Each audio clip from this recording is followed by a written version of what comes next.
Very welcome back to the 12 Rants of Christmas. I'm Jared Leggett, and today I'm going to discuss opinions about movies, aka the quickest way to tell if we're going to be best friends or you and I are about to have a scrap. And look, it's no secret to anyone who's listened to page 180 before that I've a quite frankly unhealthy love of cinema. I have memberships in 3 different cinema chains and even have my favourite screens and seats pre-selected in the cinemas that I frequent. It's not normal, I know. I'm very aware I'm dealing with it, okay? The passion began ironically when I was a teenager and my parents decided to get rid of the movie channels on Sky Digital, which obviously I don't think anyone should ever do, but on this occasion it actually worked out for me.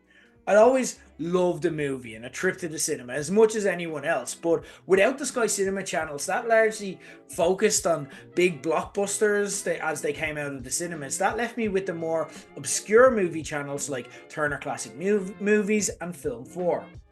Through them, for the first time, I got to experience life outside of Hollywood and grew my passion for finding absolute gems of indie or international movies that I'd later introduce to my friends, or catching up with older classic movies on TCM and learning about the history of cinema.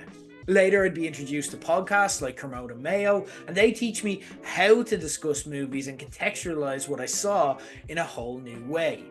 Even going to the cinema now is a ritual for me. From the food I'll eat to, if I'm going with someone, the movie itself just being a precursor to the discussion we'll have about it afterwards, and what we then learn about each other and connect over through that discussion. Discussions about movies rule. It's literally why I have this podcast, whether it's getting into the intention of the writer or the director and how well they executed that with the tools available to them, debating the philosophical themes of the movie, looking at how a movie added to or impacted the legacy of the actors involved, or just laughing while recalling funny quotes from a comedy. I live for these type of chats. Having said that though, that doesn't mean that any kind of discussion about movies is inherently great either, even for a freak like me. Because as with any subject, there are conversational alleyways you can get into and certain topics you can hit on that just nobody listening gives a shit about. It's those chats specifically that I want to focus on today and highlight, picking out 5 hot take subjects you'll regularly hear discussed that nobody actually gives a shit about. Because as important as I obviously see it for people to discuss all things cinema, let's not just be going around annoying people either. 1. If something is a Christmas movie or not. And let's start with a debate you hear around this time every single year, with Die Hard being subject zero for this debate, but it's since branching out to become just the most annoying Christmas table discussion you can have. And yes, that does include 2 family members on opposite ends of the political spectrum yelling at each other, failing to even move the other person's opinion even 1%. For what it's worth, I'll just give my take on this. I not only think Die Hard is a Christmas movie, I think it's the Christmas movie. It's about a guy looking to reconcile with his family as he visits for Christmas. He goes to his wife's Christmas party, and that's what goes awry. Christmas music and songs are constantly played and referenced throughout. The movie literally ends with Let It Snow. And I could go on, but I won't, because I respect your time and you're right to disagree with me on this matter. Because, like your right-wing uncle trying to convince your left-wing sister that racism is okay while she tries to teach him about the psychological struggles of the trans community, it's a type of discussion where if we disagree, it'll just end in a fight if we push it, and nobody's opinion is going to change. And whilst political or social debates where you won't agree with the other person are still worth on balance having out of sheer dumb optimistic hope, if nothing else, that in doing so both parties can learn to respect the other's standpoint and begin to at least understand why each other views the world the way they do, so they could hopefully one day work towards a happier medium. It really doesn't make any difference to anyone's life if someone wants to think something is or isn't a Christmas movie. But fuck me, people get enraged about it. The debate genuinely upsets people because Christmas is so personal to each of us, and if you're a Christmas lover like me, then the traditions and memories you have of all things Christmas are something that you cherish and hold dear to you. So if someone all of a sudden decides to say that one of those traditions just isn't valid, you may as well have just punched their wine drunk granny. The most annoying thing about this is that some people seem to think this is a good debate because it gets people upset. Like their anger makes for great engagement, like a good Twitter X troll post.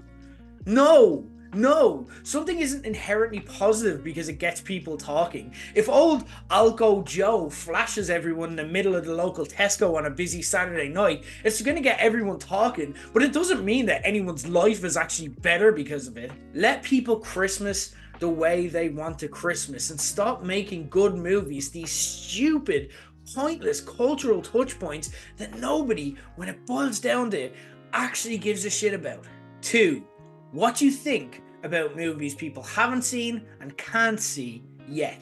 When Tom Pott and I first devised our monthly movie shows that we do on the Page 180 feed, this was one of the first rules that I put in place, and it's something that I feel very strongly about because it's something that frustrates me when I listen to a movie podcast or the likes. People like me who enjoy movie discussions and listen to the likes of our monthly movie review shows for reviews typically do so for one of two reasons. One, they either want to know what movies are out are actually good so they can go see them, or if they're bad so they can save their time, or if they've seen a movie already and want to sense check how they felt about it with others whose opinion they value. I'll always say the only difference with a reviewer and a regular cinema punter is the reviewer's job is to put words on the feelings that everyone has when they see a movie so that they can better understand how they felt or why they felt it, or at least be able to then debate it and discuss it more to dig into those hunches and vibes that the movie gave us and potentially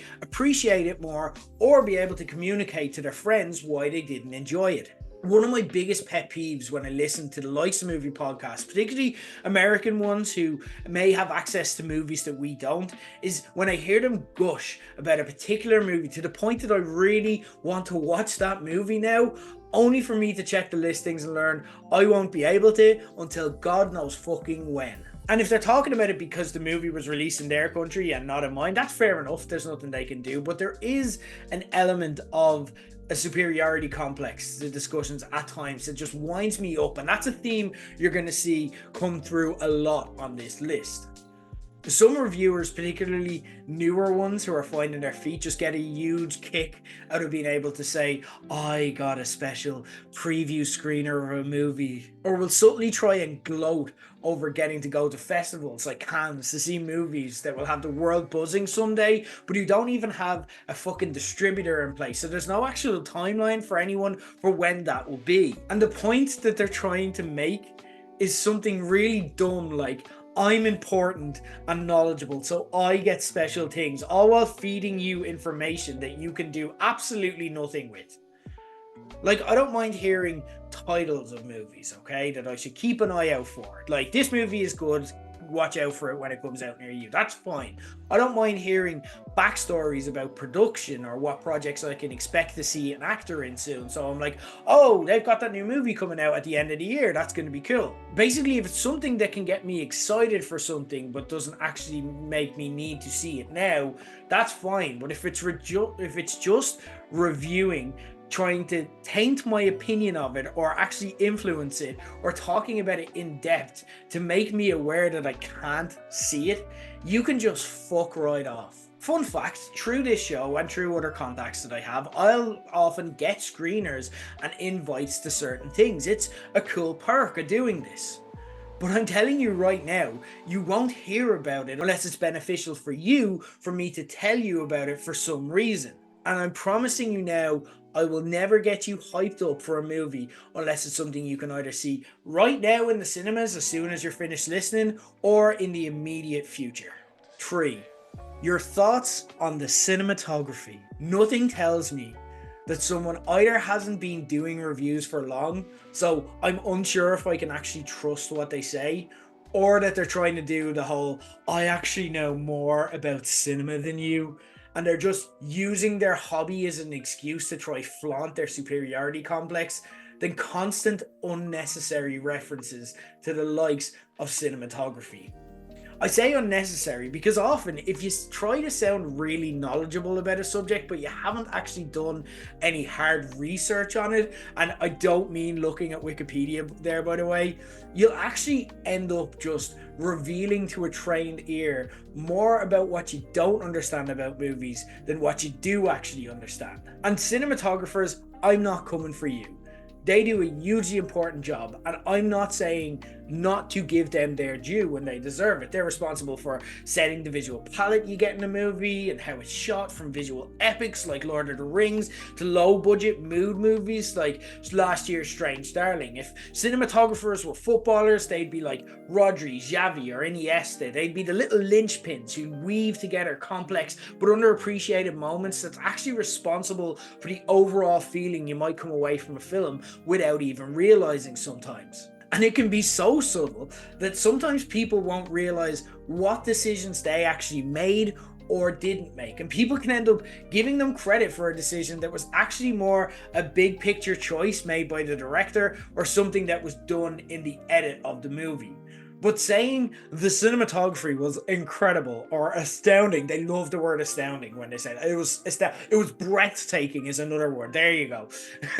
That sounds more like a movie reviewy kind of thing to say, so that's what they end up saying, even if it's not applicable. Learning to talk about movies coherently and for an audience is a skill in itself, and it took me years of work to actually feel confident enough to be able to do so. You can do a film studies course, or you can DIY it like me and read books from some of the experts in the field, like you've got Mark Kermode, Roger Ebert, or countless reviews from the likes of A.O. Scott or Peter Bradshaw of The Guardian. It helps to get basic experience in kind of shooting, directing, or editing on a small project, so you can kind of understand why people make the decisions they do and look to identify that when you watch a movie. Practice is also really good too as well. I spent years on message boards, social media, and the likes of Letterboxd before I actually felt like I could launch a podcast and hold a conversation in the way. But you also don't need to do all of that either. I maintain that anyone can be a reviewer. You don't need to be an expert in the field to be able to quantify if it's good or not. You just need to be able to communicate that. Again, the only difference with a reviewer is that they're able to communicate the feelings that others may not be. True Page 180, where I've got to rope in mates of mine as contributors as an excuse to kind of discuss projects with them that we're all passionate about. A lot of them have zero background or experience in discussing this stuff publicly, and when we first started doing it, they might be nervous doing so. What I'll always tell them to do is to not talk at the audience and try to sound like an expert or a reviewer, particularly if it's something they actually don't have any expertise in. If they haven't done actual work in it, then you've no more experience than the audience and you're just being a bit of a know-it-all. What I'll tell them is just talk to me as a mate and speak about how they'd speak to their own mates in doing so. It's a chat. It's not a lecture. We're here to validate the feelings or inspire debates and discussion. We're not here to teach anyone about filmmaking. That's not the purpose of what we're doing. But they have found themselves doing a podcast like this because they are strong, unique communicators and because they're super knowledgeable about the subjects that they're coming on to discuss, as well as passionate. So just discuss all of that honestly, and all of the million bits of knowledge that they've accrued over the years of being passionate about it will just shine through in the end. And then that's when you can start to discuss cinematography, because again, definitely give the cinematographers the credit that they deserve, but do it because it's honest and based in something you actually know about and appreciate about it, and not just because it sounded like the smart thing to say in the moment. And this is gonna upset some people, I already know it, when people say it's not a horror, it's actually more of a psychological thriller. And like I said, this is going to upset people because this is something you hear a lot. I've probably said it before on the air myself, but it's something that's come to really annoy me now. And my issue with it is not dissimilar to my take on Christmas movies. Where I've grown to dislike it is the intent behind when it's said. Horror is such a wide spectrum. It's for that reason that I actually love it. It's not dissimilar in kind of the intent that Kevin Feige approaches movies within the Marvel Cinematic Universe with, where the banner kind of says that it's a comic book movie, but really it can kind of dip into or parody any genre within that, as long as you squeeze a superhero in there somewhere. Technically, any subject can work as a horror if framed in a certain way. And there's no real set list of rules that you have to follow to frame it. How to tell a traditional story as a horror is only limited by the imaginations of the people behind the project. I do understand the need that people have to categorize and subcategorize movies, be it by genre, quality, or even just ordering a giant DVD collection in alphabetical order based on the title or the director or whatever, however way they like to do it. It's how we arrange our thoughts and to better contextualize and relate to content, and also how we find movies easier, again, particularly if you're dealing with a physical collection like DVDs.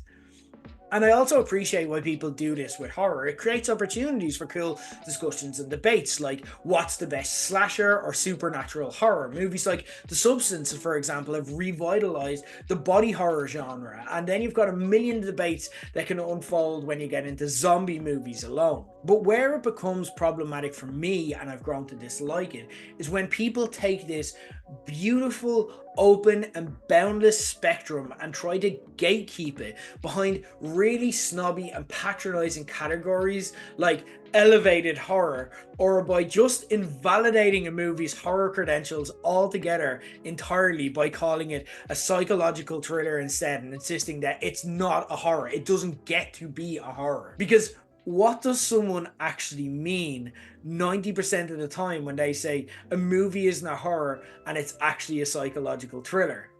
And it literally comes back to the same debate you probably had with your mates when you had a sleepover when you were 12 years of age and you started pretending like, oh, that didn't scare me. I'm not scared really easy. No, I wasn't scared. Were you scared? I wasn't scared. That's what they're saying. They're like, oh, you saw that as a horror? Oh, no, that's not horror enough for me. I need real horror to be able to scare me. That didn't scare me. I'm real tough like that. Who cares? Who cares if you were scared?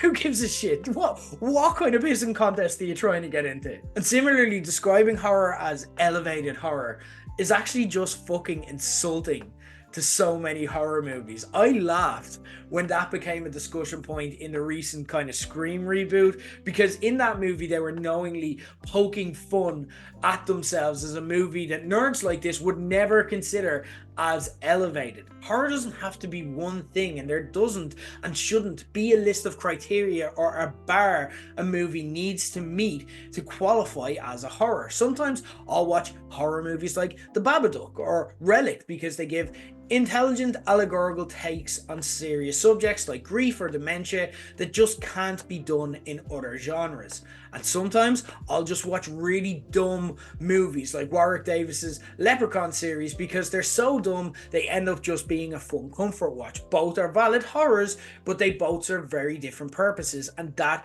is the beauty of horror.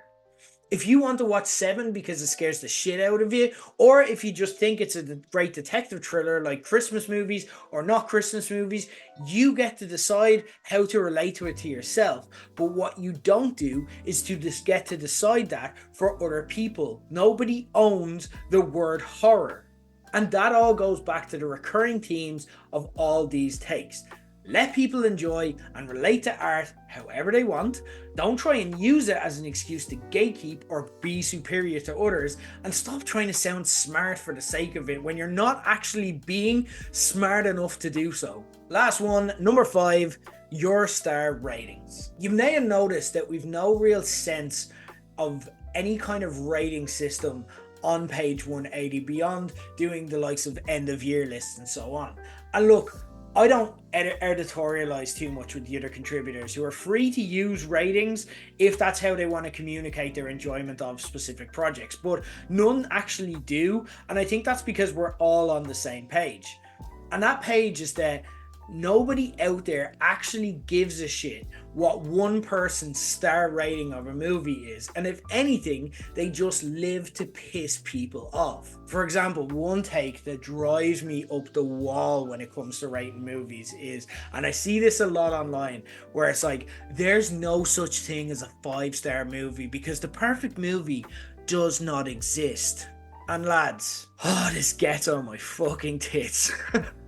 My personal rant on this matter is that art is never inherently striving for perfection. The intent of your project should never be to be perfect. It should be to tell a story, to show something. The artistic pursuit of perfection actually ends up looking more like something like Francis Ford Coppola's Megalopolis, which is a giant fucking mess, that overthought absolutely everything because it was more concerned with being the perfect movie with something for everyone than actually telling a coherent story well. A perfect movie to me is still a naturally subjective term, and everyone who wants their opinions heard should have one.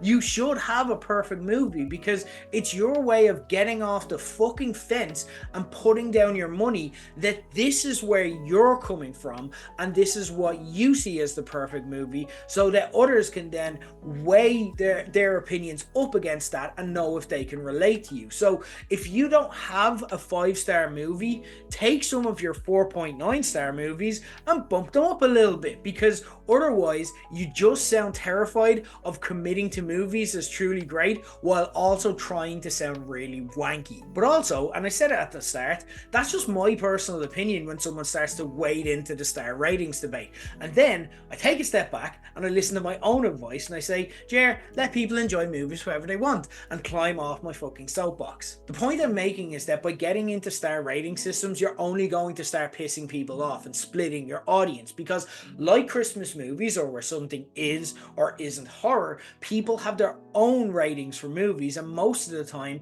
they're not going to budge from them. They're just going to judge you. And that isn't to say there's no value in ratings movies. I don't share ratings on this show, but I do actually rate movies and TV shows myself on the likes of IMDb, but that's just from my own private reference points, and even then I'll change those ratings constantly over the years because my opinion and perspective can completely change over time, and it probably should if you're growing up and developing as a human. I'll even judge whether I do or don't see movies based on ratings, but again, it'll be more based around aggregated scores of thousands of ratings like those on IMDb, Letterboxd, or Rotten Tomatoes. And even then I'll try contextualize the ratings to scan for tactics like you'll see review bombing around certain subjects or people or whatever, or if it's about certain sensitive subject matters and so on and so forth.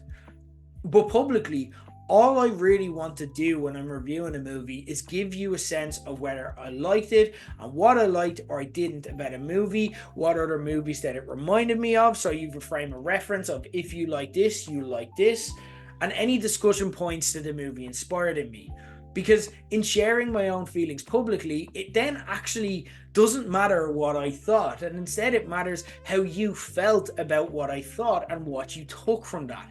How you can listen to what I say and then judge that based on your own tastes, and then make your own decision on if the movie is going to be for you or not, and then compare it to how you felt if you've seen it already. To dumb all of that discussion and process down to a reductive soundbite like this was a 3-star movie is not only really wanky because it assumes that my 3 stars is the only 3 stars, the universal 3 stars, the only one that matters. But it doesn't help because my 5-star or 1-star could look completely different to yours because different people have different tastes. So there's no actual point in sharing it without context. And then once I've given you that context, you've got all the information you need to make an informed decision. So the rating doesn't actually add anything that you don't need. The rating doesn't actually add anything you need that you don't already have. It is, like all of this list, a totally redundant point, and yet a movie take that a lot of people do that nobody gives a shit about. That's been the 12 Rants of Christmas for today, guys. I'm Jerry Leggett, and I'll be back tomorrow to discuss politics, but don't go anywhere, it's going to be good, and how the left is actually responsible for the rise of figures like Donald Trump.